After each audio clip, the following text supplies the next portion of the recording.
हमने cell strategy पे webinar लिया था लास्ट ट्यूसडे को 5 जन को। हमने उसमें 6 सेल स्ट्रैटेजी सीखे थे। Anyone was present within that? So all of you are new? No one was present? Me. Okay, yeah, I know. Thank you, Manas ji, for your comment. Anyone else? So we could not revise last time because only one was there. So 5-10 minutes meanwhile people are joining, we may talk about few of the sales strategies. Prior to that, those who are into business and those who are into like want to start their business, so those who are startup, just let me know you are startup. Those who are already running their business, just startup S for business B, and entrepreneur means already they have grown their businesses. So like that, B, E, and S you have to type on the chat box. So let me understand how many of you are really in the business and really want to grow your business. So let me understand, please. Otherwise, you can unmute yourself and tell me that you want to in why. What is your objective or aim for joining this webinar today? E, entrepreneur. Thank you, sir. Anyone else in business or startup or want to start? So those who want to start, so they may write W, want to start. Others are not into business. Those who are IBC, they may also write IBC. W, want to start. Okay, thank you.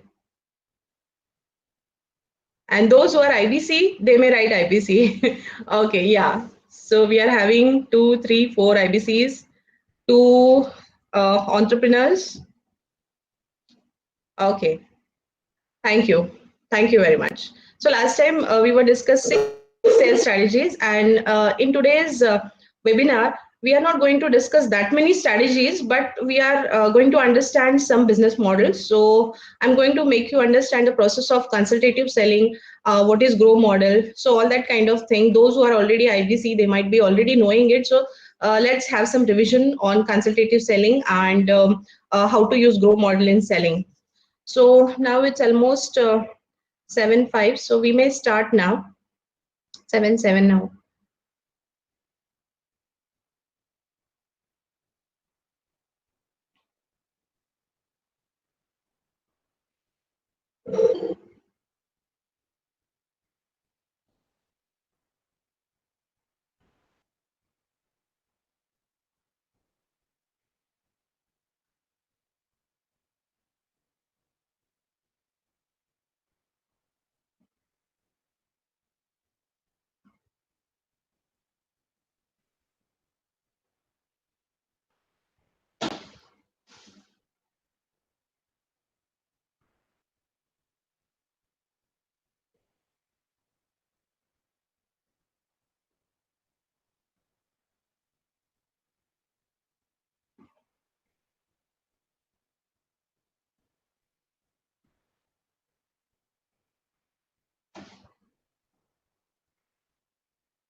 My screen is visible to all of you. Just confirm.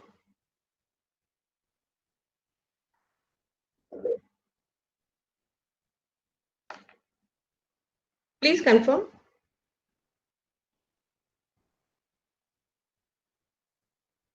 Yes? Okay. Thank you. So let's begin with today's presentation. Okay, how many of you don't understand Hindi?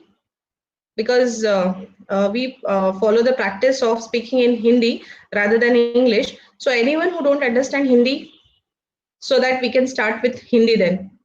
कोई है जिनको हिंदी समझ में नहीं आता? तो English की बजाय हम हिंदी प्रैक्टिस करेंगे. कोई है क्या? Just a minute, I need to check the chat. Everyone understand Hindi, no? Okay, so let's begin. Art of selling. Now, the golden statement first. People don't like to be sold, they like to be helped. Any comment on this? anyone, those who get any kind of sales call, जब भी आपको sales call आता है तो कैसे लगता है? अच्छा लगता है या फोन काट देते हो, फोन नहीं उठाते हो? So of course, no one like to be sold, right? So if at all you are having the attitude of selling, in that case, people will actually run away from you. Rather, if you are having attitude of helping others, how actually you could solve their problem, how you could actually make them help out in whatever pain areas they are having. So obviously, they will at least like to speak with you. Otherwise, they will run away from you.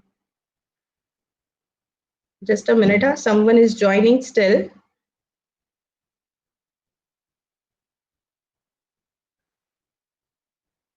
So everyone knows any comment about this? Agree with this golden statement? Let's move ahead. So this is what is the complete procedure. Now we need to actually block this. In Google Meet, we have to come across the screen. So that is what is the problem. Abhishek, can you see other people joining? Can I make you admin so that I can start with the presentation?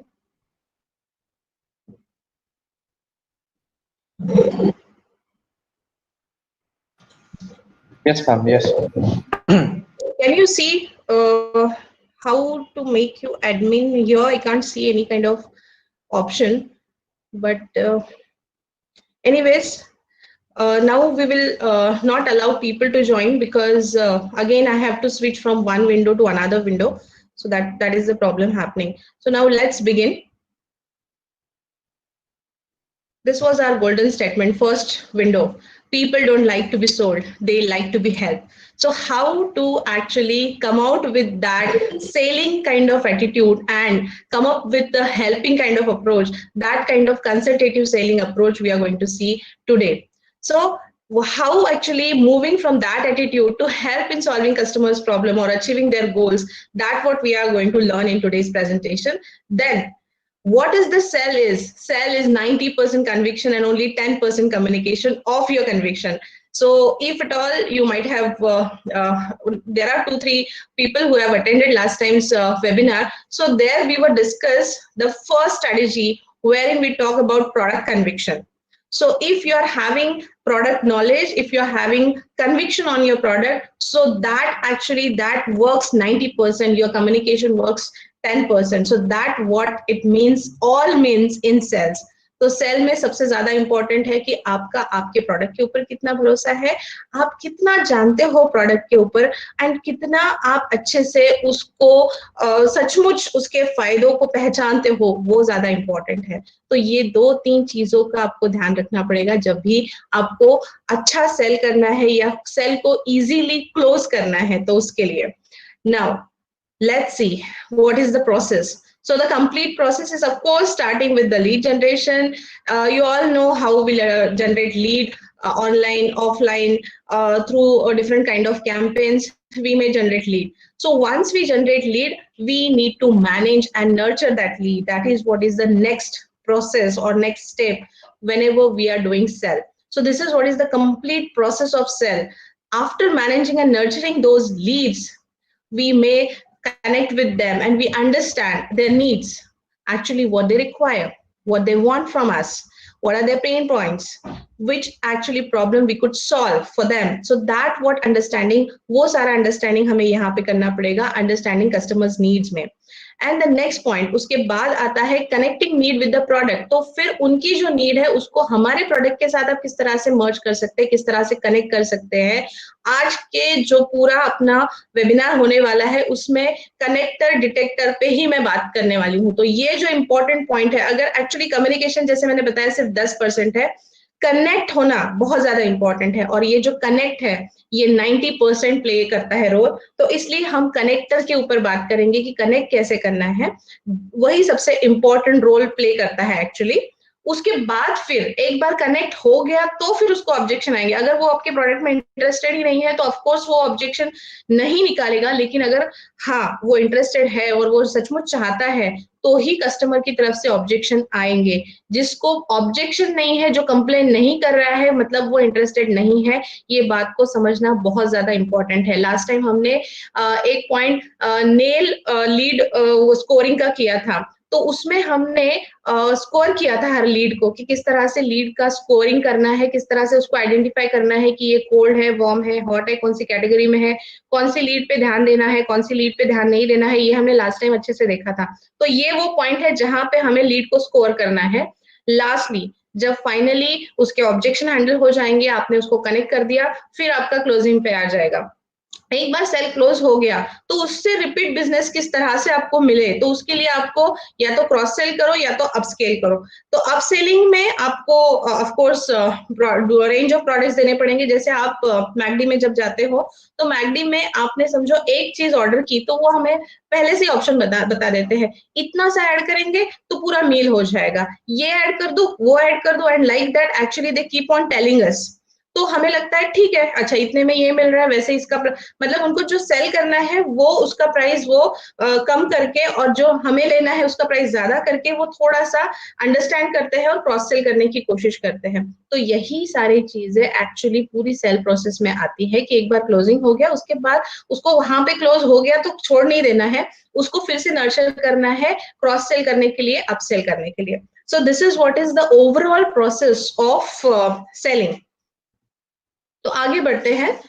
Next point है हमारा आज का कि consultative selling किस तरह से करनी है। ऑफ कोर्स हमने आज का गोल्डन स्टेटमेंट ही ये दिया था कि लोगों को सोल्ड होना अच्छा नहीं लगता, लेकिन उनको हेल्प करना अच्छा लगता है। तो अगर हम उनको एज अ कंसल्टेंट हेल्प करना चाहे, हैंड होल्ड करना चाहे, तो of course they will love to actually work with us and they will listen to us. So that's how हमें आज के ये पूरे वेबिनार में अंडरस्टैंड करना है कि किस तरह से हम सेल्स को एक कंसल्टेटिव प्रोसेस करके ले और किस तरह से हम क्लाइंट के प्रॉब्लम्स को समझे, कस्टमर्स की नीड को आइडेंटिफाई करें। तो सबसे पहले तो कंसल्टेटिव सेलिंग जो है ये सेलिंग अप्रोच बिल्कुल नहीं है। ये प्रोडक्ट का नहीं, ये सॉल्यूशन का ध्यान रखता है कि किस तरह से आप कस्टमर के प्रॉब्लम्स को आइडेंटिफाई कर रहे हैं और उसका सॉल्यूशन उसको प्रोवाइड कर रहे हैं। That is what is the first step whenever it turns to consultative selling.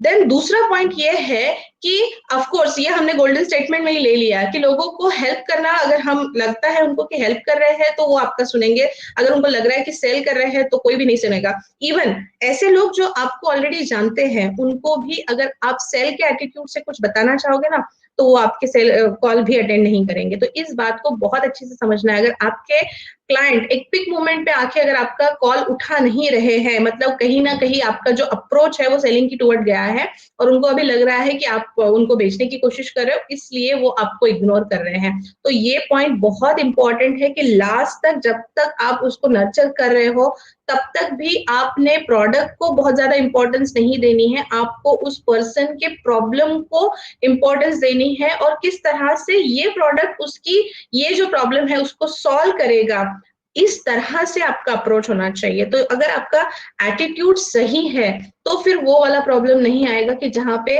पूरा नर्चर हुआ हुआ क्लाइंट जो है वो फिर आपके कॉल उठाना बंद कर दे। तो उसके लिए इस सेकंड पॉइंट को अंडरस्टैंड करना बहुत जरूरी है। एंड थर्ड पॉइंट आता है कि कंसल्टेटिव सेलिंग में मतलब क्यों करना है और क्या जरूरत है, तो उसके बारे में हम देखेंगे आज कि हमें क्या क्या सीखना है। तो सबसे पहला पॉइंट है आज का ग्रो मॉडल। अब ये इस ग्रो मॉडल को यहीं पे समझ लेते हैं कि ग्रो मॉडल में हम क्या करते हैं, यानी कि जो हमने कंसल्टेटिव सेलिंग की बात की है, हाउ टू डू दैट, कैसे करना है। तो कंसल्टेटिव सेलिंग करना मतलब सबसे पहले या तो उसका पेन पॉइंट समझना पड़ेगा, पेन एरिया क्या है, भाई क्यों खरीदना चाहता है ये प्रोडक्ट। सबसे पहले तो आपको ये अंडरस्टैंड करना है कि आप प्रोडक्ट नहीं बेच रहे हो, आप सॉल्यूशन बेच रहे हो। तो सॉल्यूशन बेचने के लिए उसका पेन पॉइंट पता होना चाहिए। पेन पॉइंट क्या है ये अंडरस्टैंड नहीं हुआ, समझो अगर आपको नहीं समझ में आ रहा है कि इसको कहीं पेन है, तो फिर क्या अंडरस्टैंड करना है, इसका गोल क्या है, इसका ऑब्जेक्टिव क्या है, उसको पूछो। आप 2 साल बाद अपने आप को कहाँ देखना चाहते हैं, 5 साल, मतलब उस टाइप का अगर आपका प्रोडक्ट है जो उसको उसके करियर में हेल्प करेगा। तो ऑफ कोर्स अगर आपका प्रोडक्ट एक समझो मोबाइल फोन है, तो उसमें आप उनके गोल जान के कुछ नहीं कर सकते हो, राइट? तो ये भी अंडरस्टैंड करना जरूरी है कि आपके प्रोडक्ट के हिसाब के आप उसकी पोजिशनिंग, कि आपको फर्स्ट स्टेप क्या लेना है। पेन पॉइंट अंडरस्टैंड करो। अगर पेन पॉइंट अंडरस्टैंड नहीं हुआ है तो गोल आइडेंटिफाई करने की कोशिश करो। ये फर्स्ट पॉइंट हुआ। देन सेकंड, रियलिटी क्या है? रियलिटी मतलब उसका जो भी प्रॉब्लम है उसकी करंट सिचुएशन क्या है, अभी फिलहाल उस कौन से मोड में है वो प्रॉब्लम। वो बहुत ज्यादा अर्जेंसी मोड में है, हाँ मतलब प्रॉब्लम तो है लेकिन पता नहीं करना है नहीं करना है, उस मोड पे है। तो उसकी करंट रियलिटी क्या है उसको आपको अंडरस्टैंड करना पड़ेगा। तो problem identification, then understanding the reality, that is the current position of that problem, then options. अच्छा ये प्रॉब्लम है, इसको क्या क्या सोल्यूशन हो सकते हैं, 1 2 3 4 5 6 जो भी है। आपके पास अगर रेंज ऑफ प्रोडक्ट है तो आपने उनकी नीड आइडेंटिफाई की। नीड आइडेंटिफाई होने के बाद आप उसका फिक्सिंग करो। फिक्सिंग मतलब कौन सा प्रोडक्ट हमें इनको प्रोजेक्ट करना है, कौन सा प्रोडक्ट अगर इन्होंने लिया तो इनका जो अर्जेंट प्रॉब्लम है, जो अभी के अभी सॉल्व होना बहुत जरूरी है, वो वाला आइडेंटिफाई हो जाएगा। एंड वो प्रॉब्लम अगर एक बार इनका सॉल्व हो गया तो फिर वो जो है बाकी हम उसको क्रॉस सेलिंग कर सकते हैं बहुत सारी चीजें। तो यहाँ पे ऑप्शन आपको देखने पड़ेंगे। And the last is way forward, जहां पे हम या तो सेल को क्लोज करते हैं या फिर सेल ऑलरेडी क्लोज हो गया तो फिर क्रॉस सेलिंग की तरफ जाते हैं। तो ये पूरा जो अप्रोच है, इस अप्रोच को कंसल्टेटिव सेलिंग कहते हैं। कंसल्टेटिव सेलिंग में मोस्टली कोचिंग वाला जो मॉडल है, कोचिंग में जनरली क्या होता है, अभी हमें जब हम सुनते हैं कि हाँ कोई कोच इनको गोल सेटिंग में हेल्प करेगा या, तो हमें ऐसा लगता है कि वो कोच उनको सजेशन देने वाला है। एक्चुअली ऐसे नहीं होता है।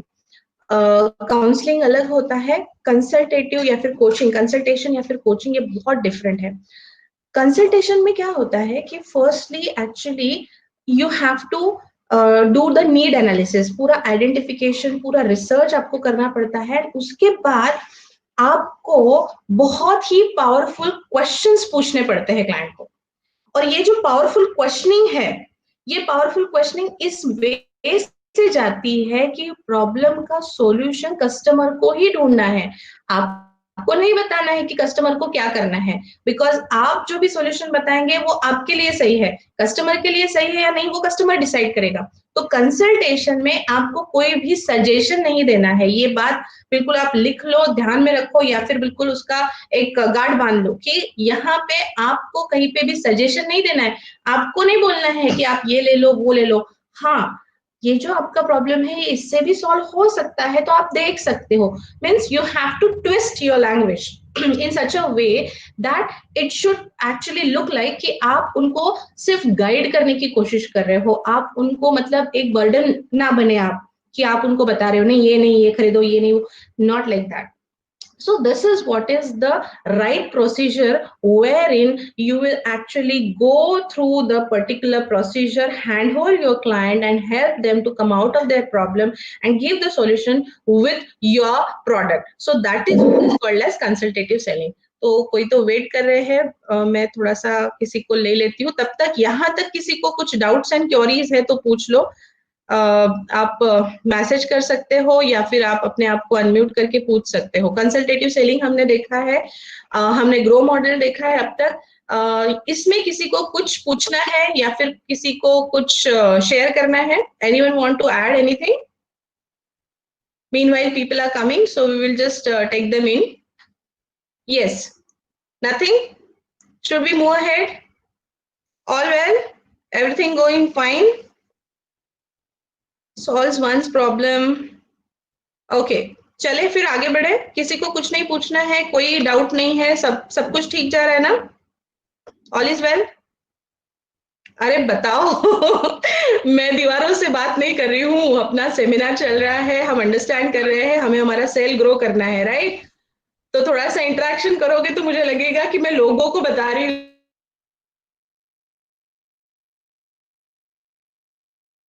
Well ma'am, okay, all is well, all is well, let's proceed. ठीक है चलो, आप हो तो ये तो पता चल गया, मैसेज आ रहे हैं तो ये तो पता चल गया, तो ऑल इज वेल, ठीक है।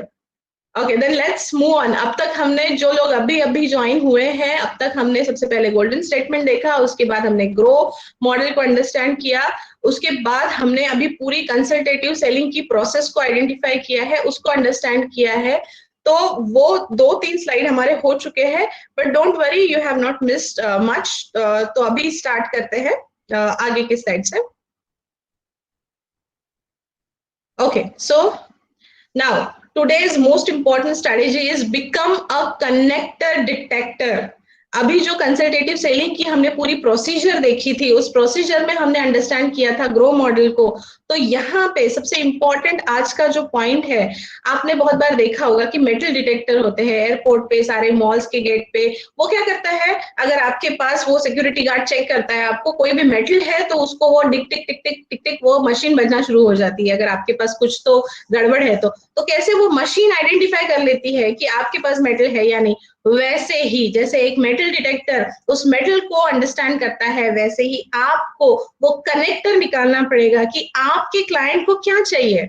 आपके क्लाइंट को मैं, मतलब कैसे मैं मेरे क्लाइंट को अंडरस्टैंड करूं, मेरा जो टारगेट ऑडियंस है उसको मुझसे क्या चाहिए, उसको मैं किस तरह से हेल्प करूं, उसके लिए वो हुक निकालनी बहुत जरूरी है। और इसी हुक के ऊपर हम पूरा आज बात करने वाले हैं। तो let's begin how to connect, find that connector detector within the sales process. अब एक एग्जांपल लेते हैं मोबाइल शॉप में। समझो एक मोबाइल बेच रहे हो आप, एंड एक क्लाइंट आता है। अरे क्लाइंट बोलता है बैटरी लो हो जाती है ना तो दिमाग का दही हो जाता है। मिल गया कनेक्टर। प्रॉब्लम क्या है, इसको बैटरी से प्रॉब्लम है, इसकी अगर बैटरी कम हो जाती है तो इसको बहुत प्रॉब्लम है, मतलब आपको हुक मिल गई। तो यहाँ पे सिर्फ कनेक्टर मिला है, अभी हम डिस्कस ये कर रहे हैं कि कनेक्टर को फाइंड आउट कैसे करना है। स्टेप बाय स्टेप जाएंगे।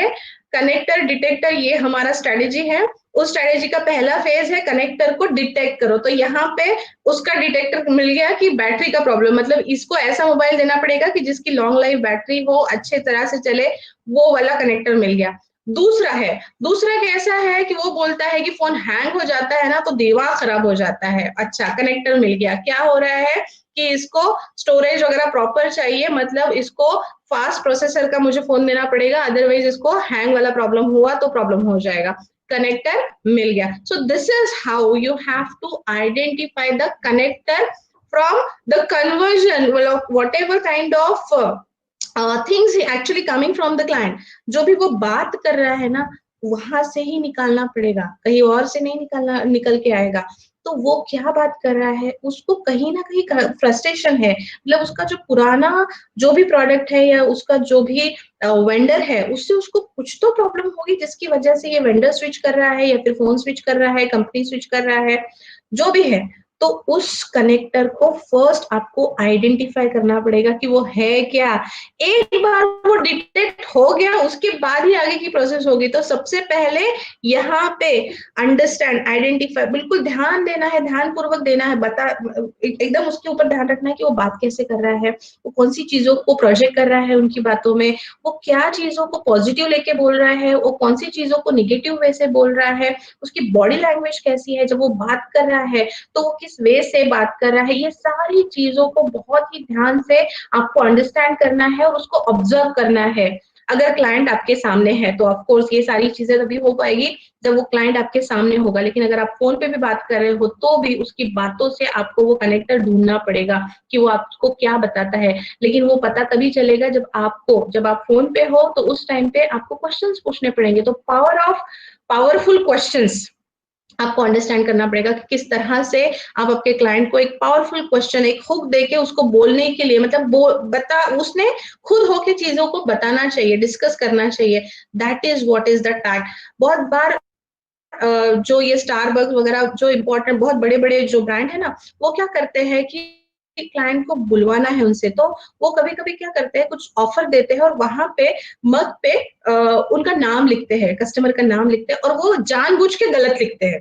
ठीक है, जानबूझ के गलत लिखते हैं, तो फिर कस्टमर जो है उनको बताता है कि ये मेरा नाम ऐसा नहीं ऐसा है, and then start the conversation, and that is what is the hook to start with the conversation, and then they start speaking. Then you may ask something, they may share something, and that's how conversation start. But there should be some point wherein that conversation needs to be get started. Getting my point? तो उस hook को identify करना बहुत जरूरी है। वो पता चलेगा जब वो बात करेगा, जब वो बोलेगा। आप ही बोलोगे, आप ही बताते रहोगे तो फिर वो लेना नहीं है। इस बात को समझ लो पक्का बिल्कुल, कि आपको पहले उनको सुनना है, उसके बाद आपको बताना है। सेलिंग सबसे लास्ट आएगा, प्रोडक्ट सबसे लास्ट आएगा।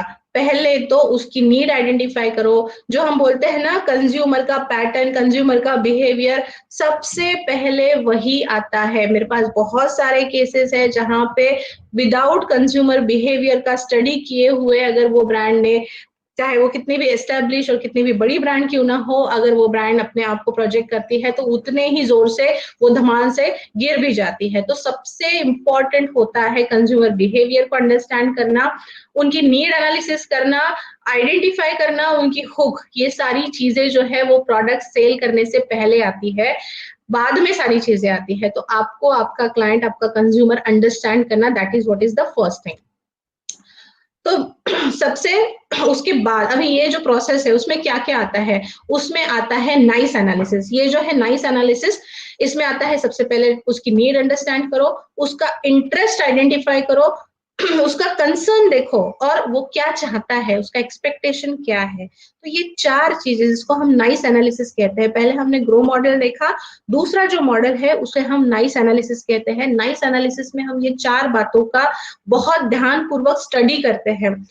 अच्छा, कौन सा प्रॉब्लम है जिसकी वजह से इसको इस प्रोडक्ट की नीड आई, तो नीड एनालिसिस करना पड़ेगा। अच्छा, लेवल ऑफ इंटरेस्ट क्या है, कितना जरूरी है इसके लिए ये प्रोडक्ट खरीदना, यहाँ पे आइडेंटिफाई करना है कि रियली वो सीरियस है या नहीं है। फिर उसका कुछ तो कंसर्न होगा, कुछ तो पेन एरिया होगा, कुछ तो उसका प्रॉब्लम एरिया होगा जिसकी वजह से वो स्विच करना चाहता है।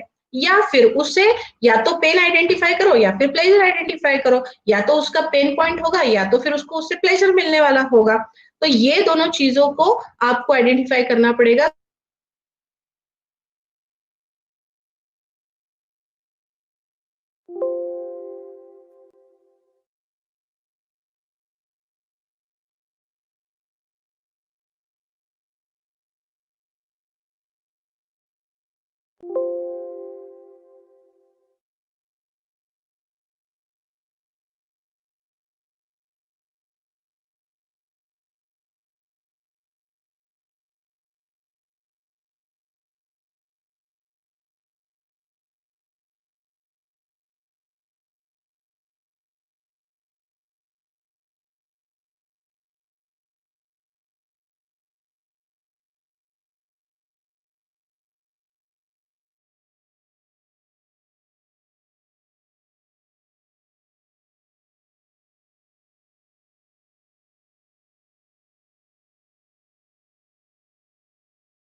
start giving respect to you, and that's how actually that conversation will move on. So ये बात को बहुत अच्छे से आपको समझना है कि आप में इंटरेस्ट नहीं है क्लाइंट को उसकी प्रॉब्लम सॉल्व करनी है।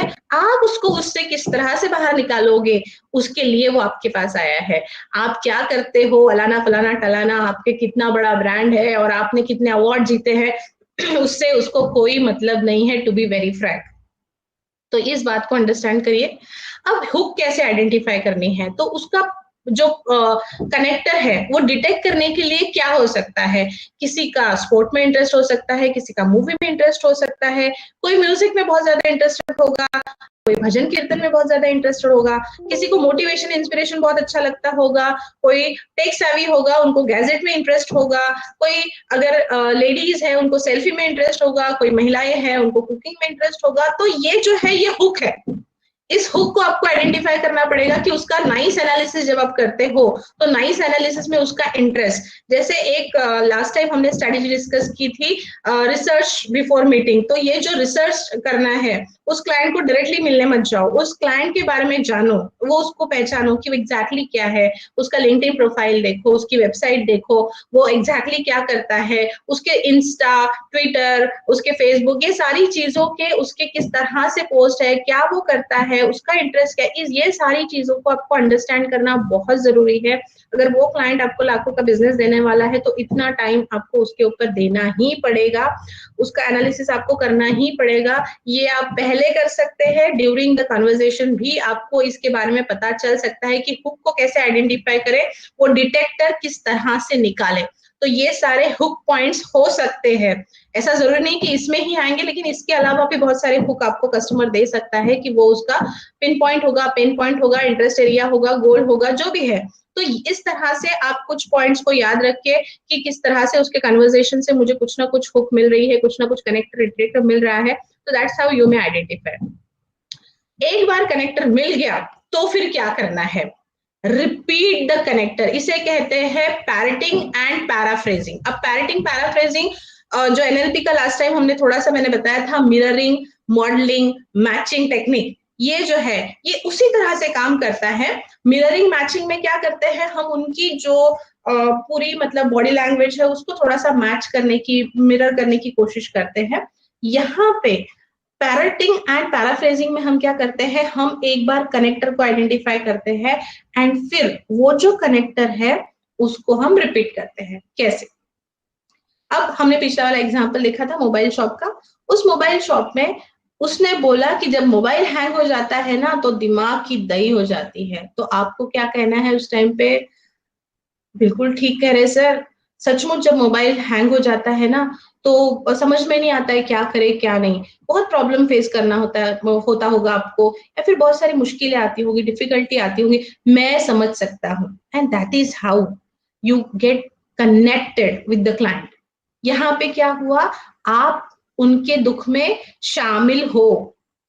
अब एकदम से ये मत बोलो उनको, हाँ हाँ हाँ हाँ मेरे पास ये प्रोडक्ट है, ये आपका प्रोडक्ट सॉल्व कर, प्रॉब्लम सॉल्व कर देगा, नहीं, don't do that mistake at that moment of time.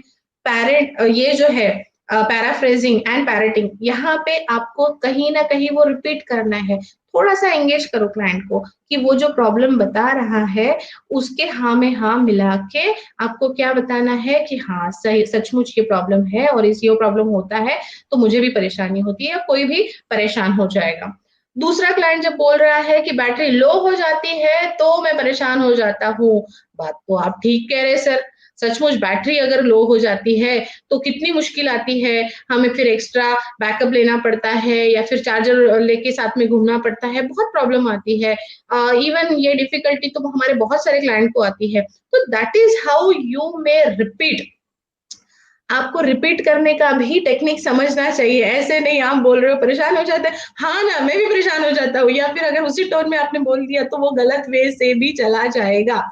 तो try to understand, identify the problem and give the solution in a right and correct manner. It should be a very polite manner.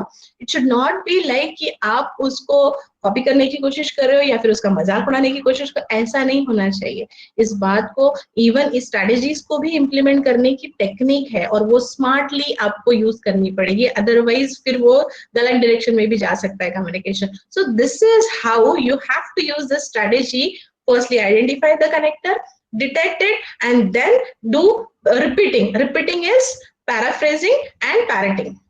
तो यहाँ पे हमने देख लिया। अब connector को repeat करना मतलब अभी समझो ये मेरा सॉकेट है, ये मेरा प्लग है, मुझे बल्ब जलाना है, तो अगर मैं इधर सॉकेट लेके जाऊंगी तो भी बल्ब नहीं जलेगा, इधर लेके जाऊंगी तो भी बल्ब नहीं जलेगा, मुझे उस सॉकेट में उसको डालना पड़ेगा। जब कनेक्शन हो जाएगा तभी जो भी इलेक्ट्रॉनिक डिवाइस है या जो भी है वो वर्क करेगा। तो उसी तरह से उसका कनेक्टर क्या है, उसी कनेक्टर को लेके आपको पैरेटिंग एंड पैराफ्रेजिंग को यूज करना है, कोई और नहीं। वो बैटरी के इसके बारे में बात, बैटरी के बारे में बात कर रहे हो आप, हैंगिंग के बारे में बात कर रहे हो आप, किसी और परेशानी के बारे में बात कर रहे हो, वैसे नहीं चलेगा। तो उसका प्रॉब्लम क्या है, आइडेंटिफाई किया, कनेक्ट किया, डिटेक्ट किया एंड देन रिपीट किया. So I hope this must be very clear to all of you now.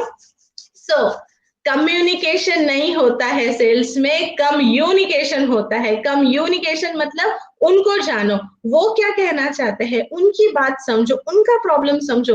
That is what is the key in any kind of sell, whether it is product sell, whether it is service selling, but whatever you are selling, but communication not communication. आप कितना अच्छे से बोल रहे हो, आपकी language कितनी अच्छी है, आप कितना अच्छा इंग्लिश बोलते हो, आप कितने अच्छे से आए हो, उससे कस्टमर को कुछ लेना देना नहीं है.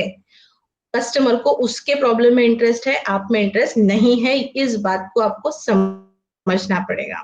देन जो हम जनरली सेल में गलती कर जाते हैं, हम कन्विंस करने की कोशिश करते हैं. हमें कन्विंस नहीं करना है. कंसल्टेटिव सेलिंग का फर्स्ट प्रिंसिपल ये है कि connect with the problem, don't convince them. If you try to convince them, they will run away from you. So that is what is the key. You need to understand here up till now whatever conversation we had, within that we understand that how we need to do the consultative selling, wherein we don't have to give that much importance to communication. Rather, we need to understand, identify the problem. So problem identification, nice analysis, that is what is the first key. Second key is you don't need to convince your client. You need to just connect them properly, identify their pain point, their problem point, whatever pain they are having, and that's how you need to actually give them solution, try to help them out, and then you need to repeat the connector. That's what we have seen up till now. So let's move ahead. तो एक बार इसका revise कर लेते हैं. एक बार connector को detect कर लिया, उसके बाद फिर वो जो पिन जुड़ जाती है उसके बाद ही तो बल्ब जलेगा. उसके बाद आपको रिपीटिंग, जो पैराफ्रेजिंग एंड पैरेटिंग वाला जो अपना एक आज का स्ट्रैटेजी है, उस स्ट्रैटेजी को यूज करना है. तो मुझे लगता है यहां तक हमने देख लिया connecting, paraphrasing, grow model, consultative selling. अभी all is well, any doubt, any queries up till now? इसके बाद हम दूसरे पॉइंट पे जाने वाले हैं. तो before going to another next point, all is well, any doubt, any query, किसी को कुछ पूछना है तो पूछ.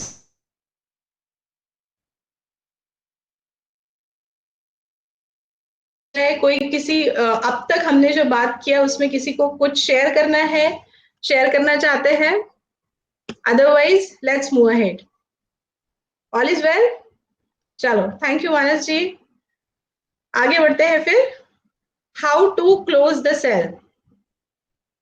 अब क्लोजिंग पे आते हैं. अब हमने सीख लिया कि कनेक्टर को डिटेक्ट कैसे करना है, पैरेटिंग, पैराफ्रेजिंग को यूज कैसे करना है, कंसल्टेटिव सेलिंग कैसे करना है, ग्रो मॉडल को कैसे यूज करना है, नाइस एनालिसिस कैसे करना है. ये सारी चीजें हमने अब तक देख ली.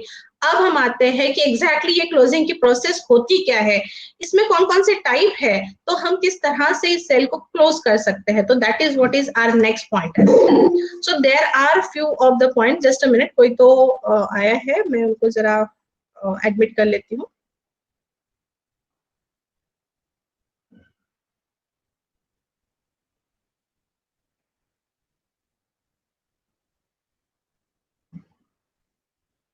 Okay, so there are 5 techniques we are going to see today in the closing, sales closing technique. So the first sales closing technique is assumptive close. Assumptive close में क्या होता है?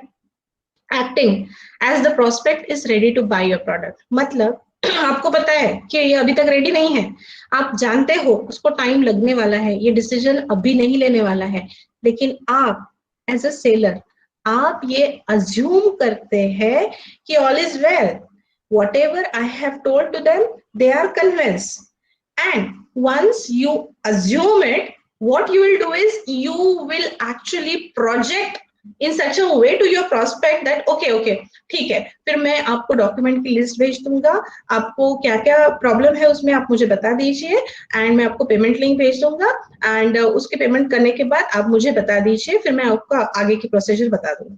So that is how you are assuming that a client is already convinced, and then you are assuming that sale is already closed. So this is what is the first kind of closing technique, wherein you actually project in such a way, आप इस तरह से client को दिखाते हो कि अच्छा अभी सारे प्रॉब्लम जो है वो सॉल्व हो गए हैं, सारी मीटिंग्स में अच्छे से उनको आउटपुट मिल गया है, फिर आप एक पॉइंट पे आके, क्योंकि कस्टमर बहुत टाइम ले रहा है, वो डिसीजन नहीं ले पा रहा है, तो आपको ही थोड़ा सा उसको इस तरह से प्रोजेक्ट करना पड़ेगा, इस तरह से दिखाना पड़ेगा कि आपने अज्यूम कर लिया है कि वो कन्विंस हो गया है और आप आपको आगे की प्रोसीजर बताना शुरू कर दो, and that is how you are actually closing the sale.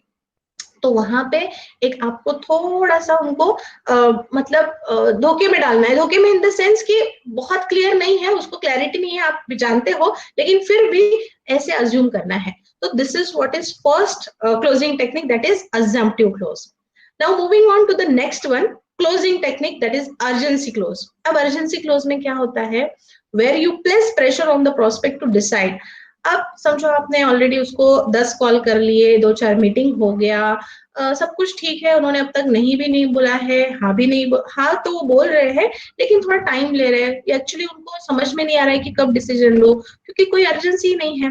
तो आपको क्या करना पड़ेगा, आपको वो अर्जेंसी को क्रिएट करना पड़ेगा, आपको इस तरह से प्रोजेक्ट करना पड़ेगा, अभी नहीं तो कभी नहीं, मतलब ये मौका गया तो गया, इस तरह से आपको उनको बताना पड़ेगा। जैसे बोलते हैं ना, लास्ट बचा है, ये एक ही पीस बचा है, ये लास्ट पीस गया तो फिर ये सेल भी गया, और ये प्राइस में तो ये प्रोडक्ट मिलने वाला नहीं है, इस तरह से बताते हैं ना लोग, ये स्टॉक में ही नहीं है, मिलेगा ही नहीं इसके बाद, अगर आज चला गया ना, मेरे पास इसके लिए बहुत सारे क्लाइंट्स हैं जो वेट कर रहे हैं, लेकिन आप अभी यहाँ पे मेरे सामने हो इसलिए मैं आपको ये दे रहा हूँ। And that is how actually you have to create that urgency, that they should think, oh अच्छा मैंने अभी नहीं लिया तो फिर मुझे नहीं मिलेगा, मतलब मैं लूज कर जाऊंगी, जो भी है। इस टाइप से आपको कुछ तो उनको एक पॉइंट ऑफ अर्जेंसी देना पड़ेगा, एक प्रेशर क्रिएट करना पड़ेगा, ताकि उनको वो डिसीजन लेने में हेल्प हो। So that is what is another closing technique which is called as urgency close. And then आता है समरी क्लोज। समरी क्लोज में क्या होता है, अजम्पटिव जैसे आप उनको बता दो कि ठीक है अच्छा मतलब ये सारी चीजें, एंड देन उनको फिर से आपने जो भी बताया है उसका एक समरी बता दो कि आपको देखो ये बेनिफिट्स मिलने वाले हैं, इस तरह से हमने पूरा डिस्कशन किया है अब तक, तो मैं अभी पेमेंट लिंक भेज रही हूँ, आप इस पे पेमेंट कर दीजिए, उसके बाद मैं आगे की प्रोसीजर स्टार्ट करती हूँ। And this is how you need to summarise the whole thing, whatever up till now has happened within your conversation, and then just project in such a way कि okay they are also ready, you are also ready, and now you have already closed, in such a way you have to summarize। मतलब इस तरह से उनको बताना है कि अच्छा 1 2 3 4 ये सारे बेनिफिट्स है, ये सब कुछ मिलना है, ये ऑफर है, ये एडिशनल बेनिफिट है, ये बोनस है, सब कुछ बता दिया, समरी बता दी, तो ठीक है फिर आप कब कर रहे हैं पेमेंट, मतलब इस टाइप से आप इस उसको लेके जा सकते हो। डायरेक्टली जो पेमेंट की बात है, अभी जैसे मैंने बताया कब करें पेमेंट, उसमें भी थोड़ा सा दिक्कत हो जाएगा, तो इसको थोड़ा सा ट्विस्टेड मोड में ही आपको लेके जाना पड़ेगा। जब आप समरी करते हो तो समरी पे ज्यादा फोकस करना है, पेमेंट पे बाद में आना है, मतलब प्रोडक्ट पे बाद में आना है। तो that is how third selling technique, summary close. Moving on to the next selling technique, the objection close. Objection close में closing the deal by asking for any objection customer might have with the product। अभी उनको समझो है सब कुछ ठीक ठाक चल रहा है, लेकिन फिर भी डिसीजन नहीं ले पा रहे हैं, तो फिर ऐसी क्या चीज आपको लगती है कि जिसकी वजह से आप डिसीजन नहीं ले पा रहे हैं, कुछ आपको लगता है कि जो आपको रोक रहा है डिसीजन लेने से, तो क्या ऑब्जेक्शन आ सकता है कस्टमर की तरफ से, उसको आप ही प्रोजेक्ट कर लो, आप ही पिन पॉइंट कर लो। तो फिर अगर उसने उस ऑब्जेक्शन को लेके कुछ पॉइंट बताया, तो फिर आप एक एग्जाम्पल दे दो जहां पे आप रेफरेंस देते हो कि वो जो गुप्ता जी थे ना, उनको भी इसी तरह से लग रहा था कि पता नहीं इसका बेनिफिट होगा कि नहीं होगा, लेकिन पता है क्या हुआ, उन्होंने ये कोर्सेज खरीदे और क्या हो गया, उनकी सेल तो बढ़ ही गई, लेकिन उनका बिजनेस जो उन्होंने 5 साल के लिए गोल रखा था, वो उन्होंने 1 साल में ही कंप्लीट कर दिया है। उनके 100 फ्रेंचाइजीज उन्होंने देखा था, उनके 1000 फ्रेंचाइजीज ग्रो हो गए हैं, इतना ज्यादा एक्सपोनेंशियल ग्रोथ उनके बिजनेस को मिल गया है। And that is how actually you are actually creating, projecting the objection, and at the same time you are giving the solution also with some kind of reference. I hope this must be clear.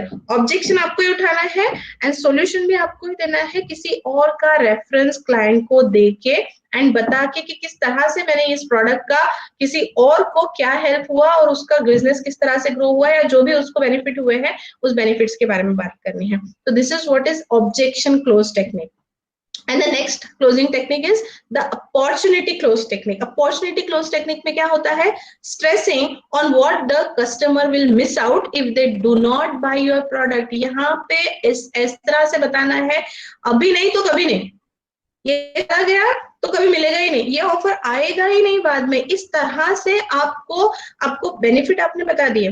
Benefit बताने के बाद loss क्या होगा? अच्छा, ये आपने लिया तो ये बेनिफिट मिलेंगे, लेकिन आपने नहीं लिया तो क्या होगा? तो इस तरह से आपको उसमें अपॉर्चुनिटी दिखानी है कस्टमर को और उस पिन पॉइंट को स्ट्रेस करना है कि अगर उसने अब नहीं लिया तो कितना लॉस उसको होने वाला है. उसने खरीदा तो उसको बेनिफिट होगा ही, लेकिन उसने नहीं खरीदा तो उसको कितने प्रॉब्लम्स होंगे. इस तरह से उसको आपको प्रोजेक्ट करना है एंड उस सेल को क्लोज करना है. So these are the different kind of sales closing technique. Someone is waiting, तो मैं उनको admit करती हूँ. Meanwhile, if you are having any doubts or any queries up till now, so please let me know. Okay, someone was waiting. I can't see. Anyways, all is well. आगे बढ़ना है. Sales closing technique.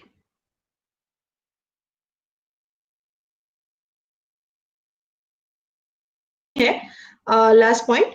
So any doubts, any queries? Should we repeat anything or should we discuss few more points?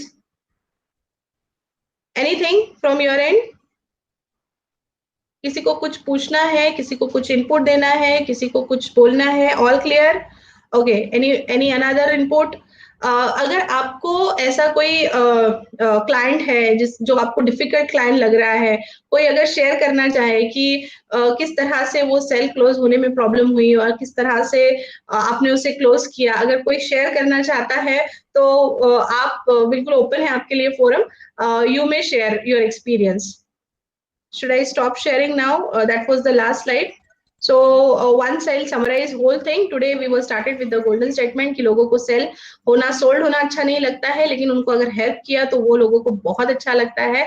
And that's how we were started. Then we understand what do you mean by consultative selling. तो हमने consultative selling की पूरी process understand की. Consultative selling के बाद हमने grow model को discuss किया, जहां पे हम गोल का आइडेंटिफिकेशन करते हैं, रियलिटी देखते हैं, ऑप्शंस देखते हैं, देन वे फॉरवर्ड करते हैं. तो पूरी जो ग्रो एनालिसिस की प्रोसेस थी वो हमने समझे. उसके बाद हमने ग्रो एनालिसिस के बाद हमने नाइस एनालिसिस देखा. नाइस एनालिसिस में हमने समझा कि किस तरह से हमें क्लाइंट का नीड अंडरस्टैंड करना है, उनका इंटरेस्ट आइडेंटिफाई करना है, वो कंसर्न आइडेंटिफाई करना है. वो सारी चीजें हमने नीड एनालिसिस में देखी. उसके बाद हमने सबसे ज्यादा आज अगर डिस्कस किया होगा तो about connector detector thing. So connector detector में सारी प्रोसेस हमने देखी कि किस तरह से उसको डिटेक्ट करना है, किस तरह से आइडेंटिफाई करना है, किस तरह से आइडेंटिफाई होने के बाद उसको मर्ज करना है उस पेन पॉइंट के साथ with the help of parroting and paraphrasing. तो वो सारी चीजें हमने देखी कि कनेक्टर एक बार मिल गया, एक बार डिटेक्ट हो गया तो किस तरह से फिर हम उसको क्लोज करने में उसकी हेल्प लेते हैं. तो ये सारी चीजें हमने देखी और उसके बाद हमने टोटल 5 डिफरेंट कंसल्टेटिव सेलिंग की क्लोजिंग टेक्निक्स देखी है कि किस तरह से हम सेल्स को क्लोज करने में, जहां पे हमें प्रॉब्लम होती है, दिक्कत होती है कि क्लाइंट जो है वो डिसीजन नहीं ले पा रहा है, क्लाइंट जो है वो या तो बहुत टाइम लगा रहा है, जो भी है, तो उसको आइडेंटिफाई करके उसको किस तरह से हमें क्लोजिंग पे लेके आना है, उसको सेल कैसे करना है, एक बार वो क्लोज हो गया तो उसको क्रॉस सेल, अप सेल किस तरह से करना है, वो सारी चीजों को हमने आज डिस्कस किया. तो अभी लोग आ रहे हैं, अभी तो हमारा खत्म हो गया है. तो anyways, if you are having any doubts और queries, we may discuss. If you would like to share anything, we may have that much time, so 5-10 minutes we may discuss. If at all nothing is there, then we may conclude. I'll give meanwhile I'll give your discussion that feedback form. Just a minute. Yes, clear. Madam, hello ma'am.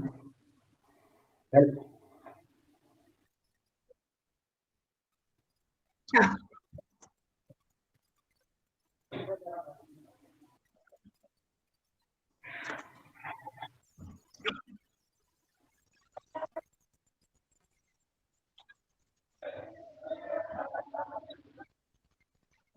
अच्छा, आप IBC है already, right? And ये बड़ा business के product के बारे में बात कर रहे हैं।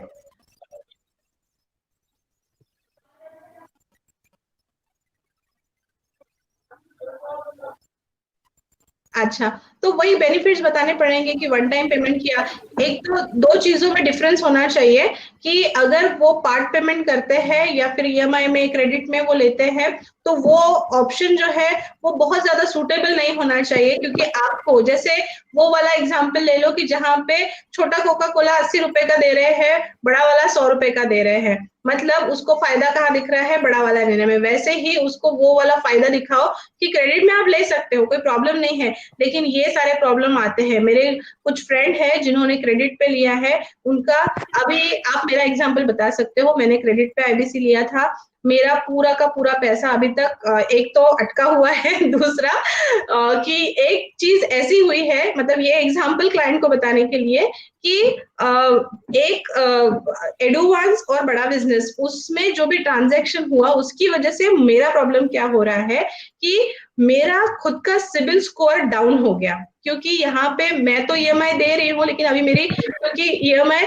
बड़ा बिजनेस पे कर रहा है, तो इस तरह से आप किसी और कस्टमर के थोड़े से पेन एरियाज कुछ आइडेंटिफाई करो, किसी के एग्जांपल्स बताओ जहां पे उनको लगे कि अच्छा ये सचमुच बहुत प्रॉब्लमेटिक है, मैडम को 1 साल से प्रॉब्लम हो रही है, तो हो सकता है कोई और भी होंगे। ऐसे 2-3 थोड़े से आइडेंटिफाई करो प्रॉब्लम। अगर प्रॉब्लम नहीं है तो आपको स्टोरी क्रिएट करनी पड़ेगी। You need to be a very good storyteller in this sales field. If you are there, you need to be a very good storyteller. Story बताओ, किस तरह से लोगों को प्रॉब्लम हुई ये बताओ, उसको कितना फायदा होगा ये लेने से, वन टाइम लेने से, वो सारी चीजें। लोगों के पास पैसे होते हैं, वो सिर्फ बताने के लिए है कि पैसे नहीं है। पैसे सबके पास होते हैं, सिर्फ डिसीजन लेना। अभी जिनको एडमिशन लेनी है इंजीनियरिंग में, मेडिकल में, उनके पास पैसे नहीं है, लेकिन कहीं से ना कैसे, कहीं से तो वो एडजस्ट करके लाते ही है ना। तो अगर उनका विल है तो कहीं ना कहीं वो एडजस्टमेंट करके आपको दे ही देंगे, लेकिन अगर विल नहीं है तो नहीं होगा। तो इसलिए थोड़ा सा इस तरह से आपको ट्विस्ट करना पड़ेगा, अदरवाइज तो कोई सॉल्यूशन नहीं है। अगर सचमुच उसके पास पैसे नहीं है, जेन्युइन रीजन है, तो हम कुछ नहीं कर सकते ना।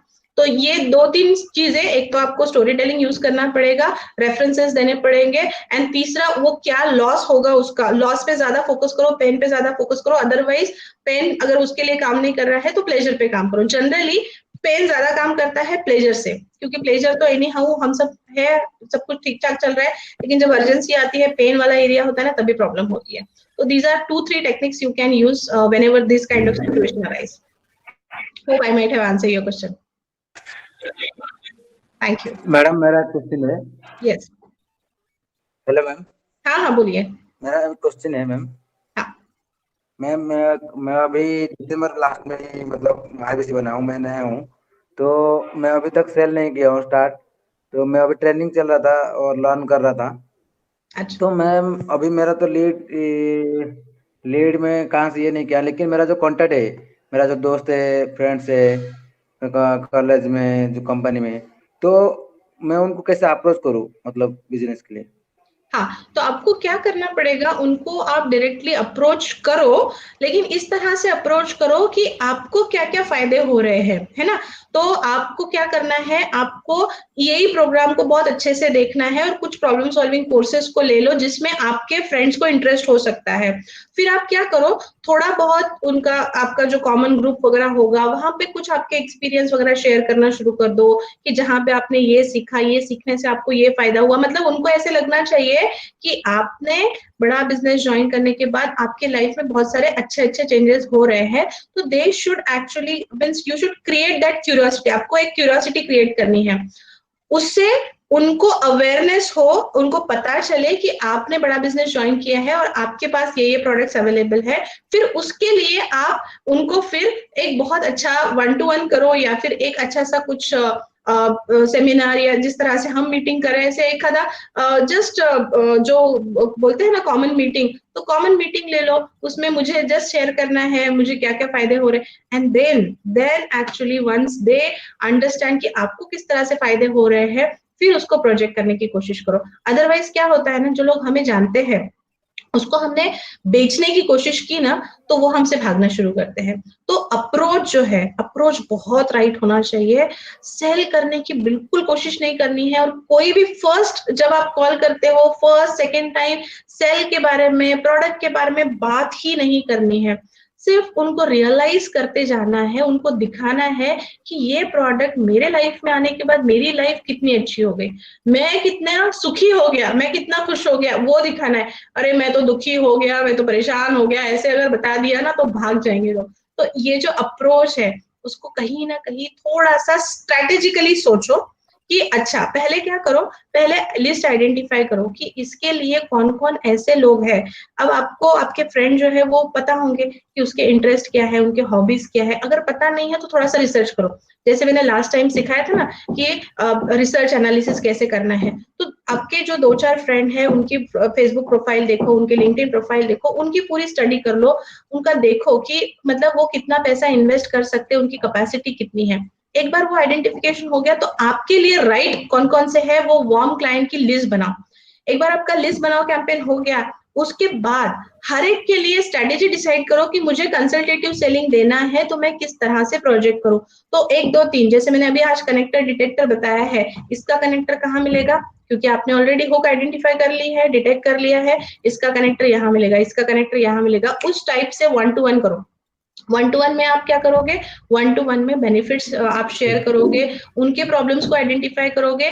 प्रॉब्लम आइडेंटिफिकेशन के बाद उसको कौन सी चीज पे आप सॉल्यूशन दे सकते हो, किस तरह से बेनिफिट होगा, किस तरह से उनको बहुत फायदा हो सकता है, ऐसे बताओ। एंड देन ये सारी चीजें जो है ये first second third meeting and third communication तक करनी है। फोर्थ कम्युनिकेशन में प्रोडक्ट के बारे में बात करनी है। Getting my point.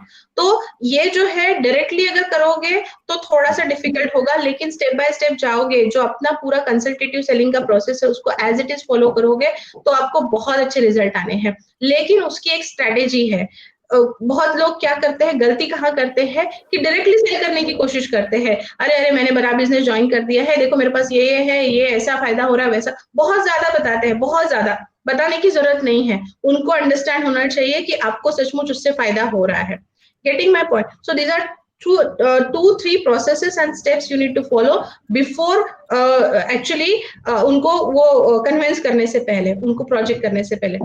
तो मुझे लगता है मैंने आंसर कर दिया है। ये 3 स्टेप्स में काम करो, उसके बाद एक बार आपने आइडेंटिफाई कर दिया, लिस्ट बनाओ, कैंपेन करो। आप पढ़ लो एक बार, लर्निंग इसमें है, LMS में है।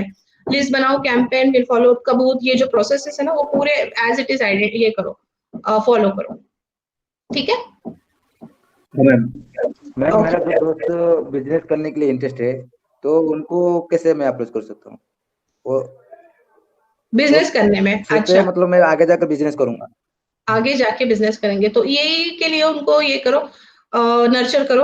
यही के लिए जैसे उनको बोलो कि आपको बिजनेस अगर स्टार्ट करना है तो आपको पता है कि रिस्क भी है बिजनेस में, बहुत सारे फेल्यूर्स भी है, तो पैसा लग जाता है, फिर फेल्यूर आ गया तो फिर प्रॉब्लम होता है। इससे अच्छा है पहले ही जो बड़े बड़े लोग हैं उनके नाम बता दो कि इन लोगों ने अपने बिजनेस को नेक्स्ट लेवल पे कैसे ले गए। अगर ये आपको उनके एक्सपीरियंस सुनने के लिए मिलेगा तो कैसे होगा। आपको रितेश अग्रवाल सिखाएंगे कि बिजनेस को ग्रो कैसे करना है। अगर आपको अमूल के जो सोडी सर है वो अगर आपको सिखाएंगे कि डिस्ट्रीब्यूशन नेटवर्क कैसे बिल्ड करें तो आपको कैसे लगेगा। तो इनसे अगर आप थोड़ा सा नॉलेज लेंगे तो आपको बहुत ज्यादा हेल्प होने वाली है। एंड इस तरह से फिर ये कि आप उनको इम्पोर्टेंस थोड़ा सा बताओ, and that's how you may project them. तो आपको उनको यही प्रोजेक्ट करना है। लेकिन प्रोजेक्ट करने के लिए पहले उनका थोड़ा सा नीड एनालिसिस करो, कौन सा बिजनेस में वो जाने वाले हैं, किस तरह से ये आइडेंटिफाई उनको करना पड़ेगा आपको, कौन सा लाइक जो अपने बिलियनियर प्रोफेसर है ना उसमें कौन से बिलियनियर प्रोफेसर के नाम बताने से उनको थोड़ा सा हेल्प होगा, तो वो किनको फॉलो करते हैं वगैरह थोड़ा सा देखना पड़ेगा। तो ये 2-4 बातें आपको समझनी पड़ेगी, उसके बाद आप उनको फिर प्रोजेक्ट करना शुरू कर दो। और एक एक 1 to 1 करो एक बार, मतलब सबको एक साथ बताने से हर एक का थोड़ा सा नीड एनालिसिस करने के बाद एक के बाद एक ऐसे बात करो उनके साथ। ठीक है, thank you. Okay, thank you. Any more questions? किसी को कुछ पूछना है और या फिर शेयर करना चाहते हैं कोई किसी का experience? Otherwise we will conclude today's session. I hope you might have got few of the inputs today. अच्छा लगा, नहीं लगा, या फिर फायदा हुआ, नहीं हुआ, वो भी आप बता सकते हैं। हाँ, फीडबैक फॉर्म मुझे शेयर करना था। मीनवाइल अगर किसी को कुछ पूछना है तो पूछ सकते हैं। मैं फीडबैक फॉर्म शेयर करती हूँ आप लोगों के साथ।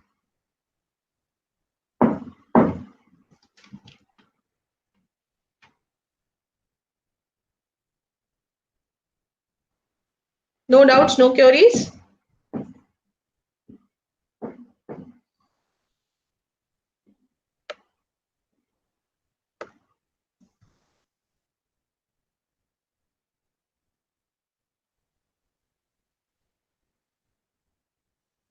मैंने चैट बॉक्स में फीडबैक फॉर्म डाला है। आप फीडबैक फॉर्म शेयर कर सकते हैं हमारे साथ। एंड हमारे साथ जुड़ने के लिए बहुत बहुत धन्यवाद। हृदय की गहराई से आपका बहुत बहुत धन्यवाद। आपके